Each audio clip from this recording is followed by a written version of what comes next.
Students, আমি Sohel sir গণিত ক্লাসে তোমাদের সবাইকে স্বাগত। প্রতিদিন ক্লাসের মতো আজকেও তোমাদের ক্লাসে হাজির হলাম। আমার ক্লাসের টপিক হলো 16.4 জেনারেল ম্যাথ পরিমিতি। তো দেখো, আমাদের পরিমিতি 16.4 বোঝার জন্য আমাদের যে বিশেষ কিছু সূত্র জানার দরকার সেটা আমরা একটু ট্রাই করি। দেখো, প্রথম হলো 16.4-এর আয়তকার ঘনবস্তু। তা আমরা 1 নম্বর সূত্রটা যদি নিই, দেখো আয়তকার ঘনবস্তুটা কি? যদি কোনো আয়তকার ঘনবস্তুর দৈর্ঘ্য আর প্রস্থ, আমি ছবিটা আঁকাই, দেখো বলা হচ্ছে যদি কোনো আয়তকার ঘনবস্তুর দৈর্ঘ্য, প্রস্থ আর উচ্চতা, অর্থাৎ লাইক দ্যাট, আমরা যদি এটাকে কল্পনা করি ইট চেনো না? ইটের যদি কোনো একটা দেখি, সেটা আমরা যদি এটাকে ধরে নিই যে এটা হলো এর মান, প্রস্থ হলো বি, উচ্চতা হলো সি, তাহলে আয়তকার ঘনবস্তুর দৈর্ঘ্য, প্রস্থ, উচ্চতা আমি যদি এখানে নোট করি, তাহলে দেখো কি আসছে, আয়তকার ঘনবস্তুর দৈর্ঘ্য, সূত্রগুলো লিখে নাও। আয়তকার ঘনবস্তুর দৈর্ঘ্য হলো এ, প্রস্থ বি এবং উচ্চতা সি হলে অনেকগুলো ফর্মুলা। নাম্বার 1 হলো আয়তকার ঘনবস্তুর পৃষ্ঠের ক্ষেত্রফল, যে কোনো পৃষ্ঠের ক্ষেত্রফল, অর্থাৎ আয়তকার ঘনবস্তুর যে কোনো পৃষ্ঠের ক্ষেত্রফল এবি বর্গ একক। তো এটা আমাদের এরকম কোনো কিছু আসে না, আমাদের উত্তর এই যে আয়তকার ঘনবস্তুর সমগ্র তলের ক্ষেত্রফল, এটা ইম্পর্টেন্ট। আয়তকার ঘনবস্তুর সমগ্র তলের ক্ষেত্রফল হচ্ছে 2ab প্লাস, যেহেতু এটা তল 6টা এই জন্য আমরা 2 দিয়ে গুণ করে দিই, ab bc প্লাস ca বর্গ একক। পরেরটা কি? আয়তকার ঘনবস্তুর কর্ণের দৈর্ঘ্য। আয়তকার ঘনবস্তুর কর্ণের দৈর্ঘ্য, কর্ণের দৈর্ঘ্যের সূত্র কি? √a² plus b² plus c² একক। প্রশ্ন এখানে যদি একটু অ্যাড হয় তাহলে আমাদের এটা বলতে পারি আয়তকার ঘনবস্তুর পৃষ্ঠের কর্ণের দৈর্ঘ্য, পৃষ্ঠের কর্ণের দৈর্ঘ্য। সেক্ষেত্রে আমাদের এটা কি আসে? পৃষ্ঠের কর্ণের দৈর্ঘ্যকে আমরা বলি √a² প্লাস b² একক। এটা হলো আয়তকার ঘনবস্তু। কারণ আয়তকার ঘনবস্তুটি যদি ঘনক হয়, অর্থাৎ যার দৈর্ঘ্য, প্রস্থ, উচ্চতা সমান, দেখো আমি এখানে একটা ছবি আঁকছি, এর দৈর্ঘ্য, প্রস্থ, উচ্চতা সমান হবে, সেক্ষেত্রে কি হবে? আয়তকার ঘনবস্তুর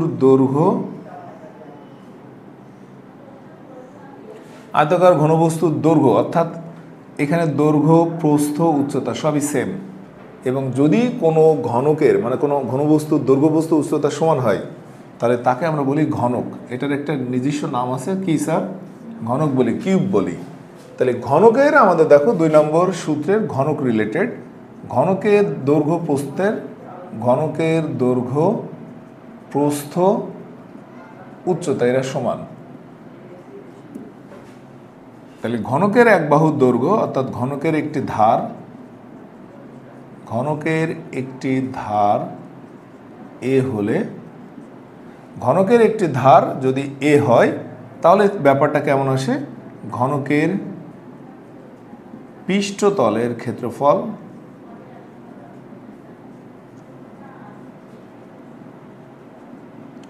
a² বর্গ একক।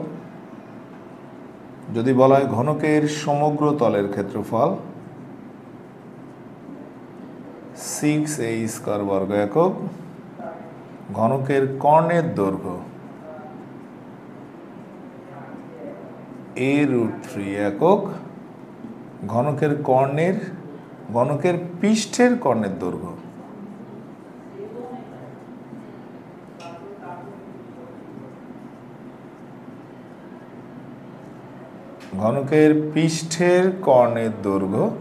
a√2 একক। এখানে আমাদের দেখো একটা সূত্র ভুলিয়ে গেছি, আয়তকার ঘনবস্তুর আয়তন কি হবে?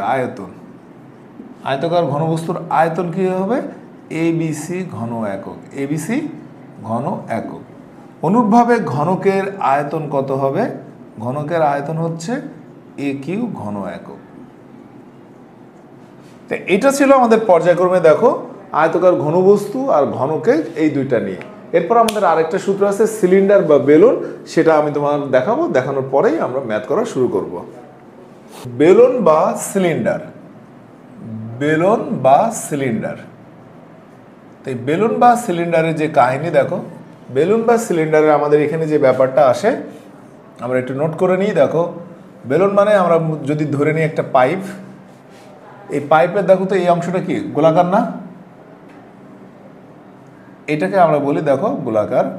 তাহলে এই এখান থেকে পাইপের ভূমির ব্যাসার্ধ যদি আমরা আর ধরি, দেখো ভূমির ব্যাসার্ধ আর, আর এখান থেকে যদি আমরা এটাকে মার্কিং করি, এটার ভ্যালু যদি বলি এইচ, দেখো তাহলে আমরা সিলিন্ডারের ভূমির ব্যাসার্ধ, সিলিন্ডারের ভূমির ব্যাসার্ধ, ভূমির ব্যাসার্ধ আর হলে এবং উচ্চতা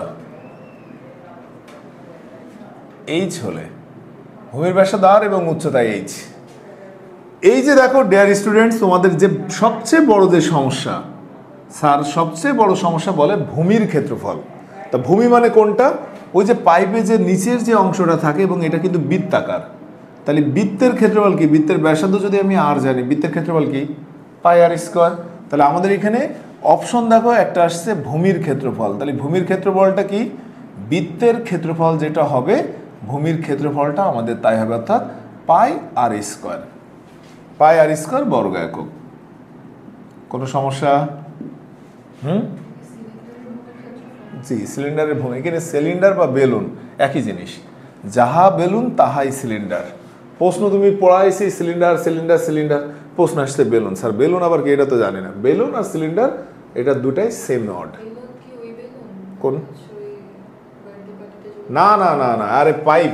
আমাদের বাসা বাড়িতে দেখবো তোমাদের দেয়ালের সাথে যে তোমার যে পাইপগুলো দেয়া আছে, বা এই যে কলম একটুখানি কেটে দাও, এটাই বেলুন এটাই সিলিন্ডার। কি বুঝতে পারছো? তুমি সে বেলুনে চলে গেছো। যাই হোক, ভূমির ক্ষেত্রফল হলো পাই আর স্কোয়ার বর্গ একক। কোনো সমস্যা?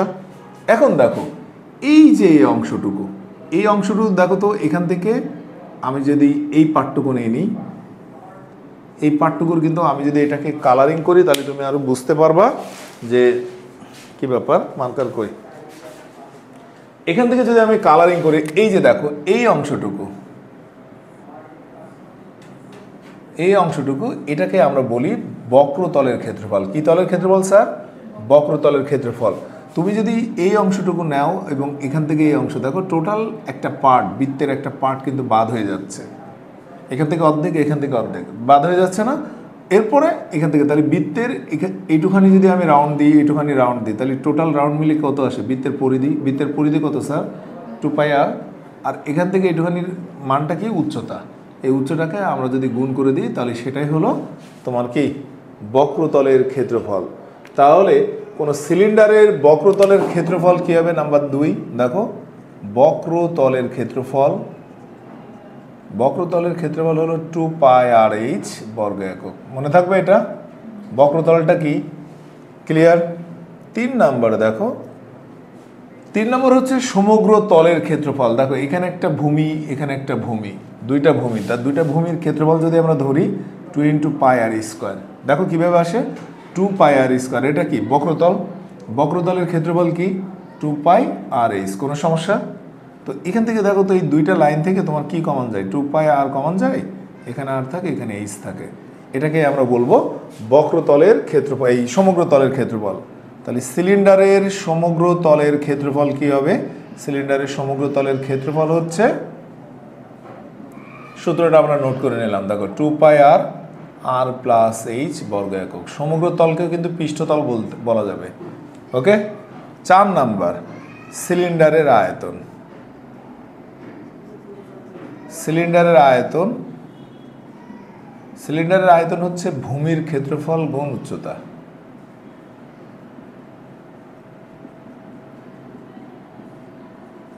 ভূমির ক্ষেত্রফল কত? পাই আর স্কোয়ার, আর উচ্চতা হলো এইচ। তার মানে এটার মান আসে পাই আর স্কোয়ার এইচ ঘন একক। তাহলে যেখানে ক্ষেত্রফল বলছে সেখানে বর্গ, যেখানে আয়তন বলা হচ্ছে সেখানে ঘন একক। তা এটা ছিল আমাদের 16.4 এর সূত্র, এই রিলেটেড। এরপর আমরা ম্যাথ করার চেষ্টা করব। ওকে। এই অঙ্কটা ইম্পর্টেন্ট। তো এই অঙ্কটার প্রশ্ন আমাদের কি দেয়া আছে, প্রশ্ন বুঝতে হবে, অনুপাতে দেয়া আছে। একটা আয়তাকার ঘনবস্তুর দৈর্ঘ্য বস্তু উচ্চতার অনুপাত 21, 16, 12।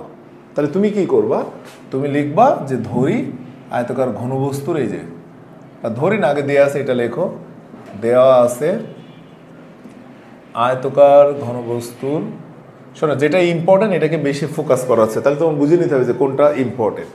আয়তাকার ঘনবস্তুর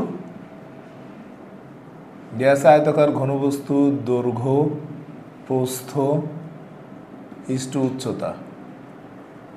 যেহেতু অনুপাতে দেওয়া আছে তোমার কাজ হচ্ছে অনুপাত, তাহলে আমরা লিখতে পারি অতএব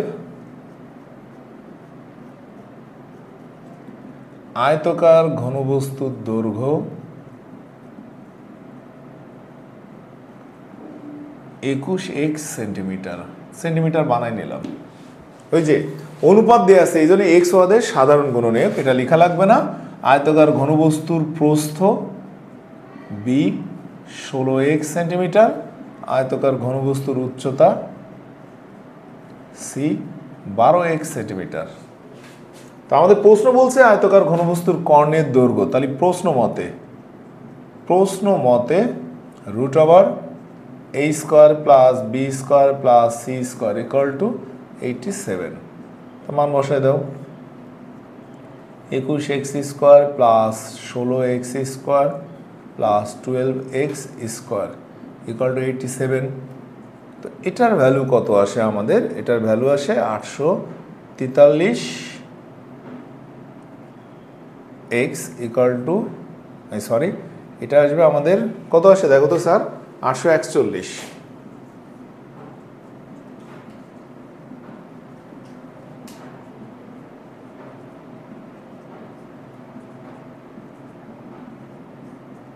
ঠিক আছে, তাহলে এক্স এর মান আসছে 3 সেন্টিমিটার। তাহলে আমাদের এখানে কাজ কি বলছে, ঘনবস্তুটির তলের ক্ষেত্রফল নির্ণয় করো। তাহলে আমরা এখান থেকে লিখতে পারি অতএব দৈর্ঘ্য হলো 21 গুণ 3 63, প্রস্থ 16 গুণ 3 48, উচ্চতা 12 গুণ 3 সমান 36 সেন্টিমিটার। তাহলে অতএব সমগ্র তলের ক্ষেত্রফল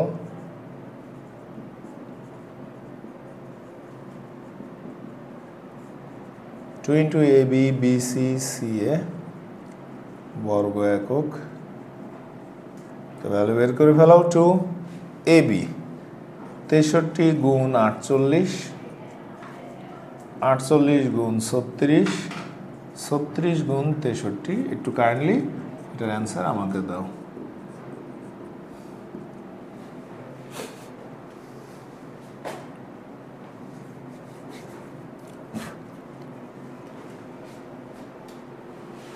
অফ করে 40 বর্গ সেন্টিমিটার। তো এটা আমাদের একটা ভালো ম্যাথ ছিল, সেই ম্যাথটা তোমার করে দিলাম, দেখো এটা বুঝছি। ওকে, এর সমাধানটা আমরা 2 নম্বর অঙ্ক করতেছি। 2 এর দেখো সমাধানটা কি, আয়তাকার কাঠের বাক্স। তো বাক্সটা তো নিশ্চয়ই কাঠ দিয়ে তৈরি না স্যার? তাহলে বলা আছে একটা আয়তাকার কাঠের বাক্সের বাইরের মাপ। তাহলে বাইরের মাপ মানে কি, তুমি কাউন্ট করবা এখান থেকে এতটুকু, এইটুকু কিন্তু তোমার বাইরের মাপ। বাইরের মাপটা কত দেয়া আছে, 8। ওরকম প্রস্থ দেয়া আছে, প্রস্থ যদি ধরো তাহলে তুমি এতটুকু ধরবা, এই যে এখান থেকে এইটুকু। না বুঝলে বলেন, বুঝছি না? হ্যাঁ, এই যে আমি আবারও দেখাই, বাক্স যদি আমরা ধরি, আমরা কোনো একটা বাক্স যদি আঁকাই, দেখো এখানে দেখো কোনো একটা বক্স আমি আঁকলাম।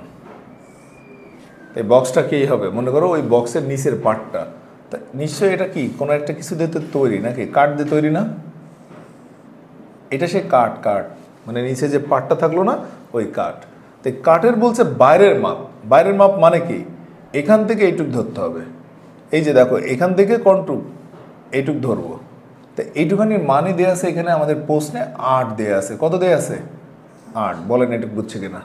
অনুরূপভাবে যদি আমি প্রস্থে যাই, প্রস্থে কি এখান থেকে তোমার এই পর্যন্ত, দেখো এইটুখানিকে আমরা ধরবো 6। না বুঝলে বলেন। ওকে, এরপরে আছে উচ্চতা। উচ্চতা 4।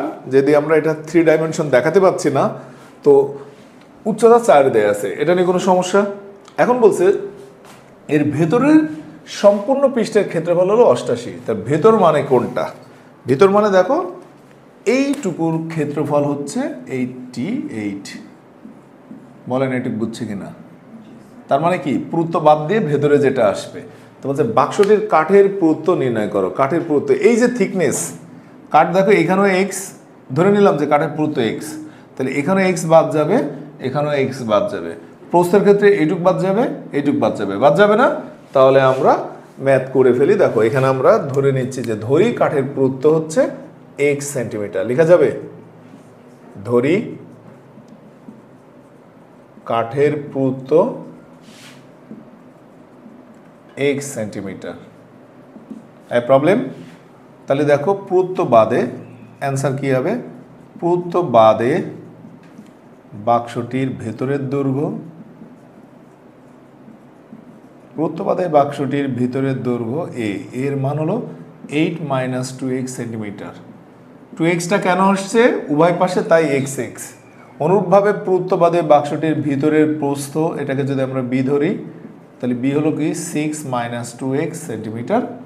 তারপরে পুরুত্ব বাদে বাক্সটির ভিতরের উচ্চতা, এটাকে নাম দিলাম সি, সি হলো 4 - 2x সেন্টিমিটার। তো বলছে এর ভিতরের সম্পূর্ণ পৃষ্ঠের ক্ষেত্রফল 88।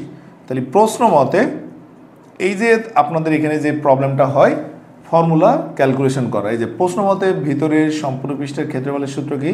2 × AB × CA 88, এটা দেয়া আছে। তাহলে আমাদের কাজ কি? দেখো AB এর মানটা আমরা বসাই, 8 - 2x, 6 - 2x, 2টা ওই পাশে ভাগ করে দেব, 6 - 2x, 4 - 2x প্লাস সি মানে কি 4 - 2x, 8 - 2x, 88কে 2 দিয়ে ভাগ করলে 44। তো আমরা এটাকে হিসাব করে দিই, 48 - 12x plus 4x square, calculation 4 × 6 = 24 - 12x - 8x plus 4x square, 32 - 8x - 16x plus 40x square = 44। ওকে, তাহলে আমাদের কাজ কি? 12x স্কোয়ার মাইনাস 16 12 28 28 40 48 48 আর 16 48 16 কত আসে দেখো তো এখানে, যদি আমরা যোগ করে দিই তাহলে আসে 60। তা দেখো এখন আমি যদি 12 কমন নিই, x square minus 6x plus 5 = 0। দেন আমাদের এখানে কাজ কি? x square minus 6x plus 5 = 0। এটাকে যদি আমরা মিডিল টার্ম করি, x square minus 5x minus x plus 5 = 0। তো এই ইকুয়েশন থেকে আমাদের দুইটা মান আসে, একটা হলো x এর মান 5, একটা হলো x এর মান 1। x এর মান 5 হবে না কেন? x এর মান 5 সেন্টিমিটার, এটা গ্রহণযোগ্য নয়। কেন বলো? জানি গ্রহণযোগ্য নয়, কারণ পুরুত্ব দৈর্ঘ্য প্রস্থের সমান হবে না। কারণ এই নোটটা আমাদেরকে দিতে হবে, পুরুত্ব দৈর্ঘ্য প্রস্থের সমান হতে পারে না, দৈর্ঘ্য প্রস্থের সমান হতে পারে না। তাহলে অতএব পুরুত্ব কত? পুরুত্ব হলো 1 সেন্টিমিটার, পুরুত্ব 1 সেন্টিমিটার। তো এটা ছিল আমাদের 2 নম্বর ম্যাথ 16.4 এর একটা ইম্পর্টেন্ট ম্যাথ।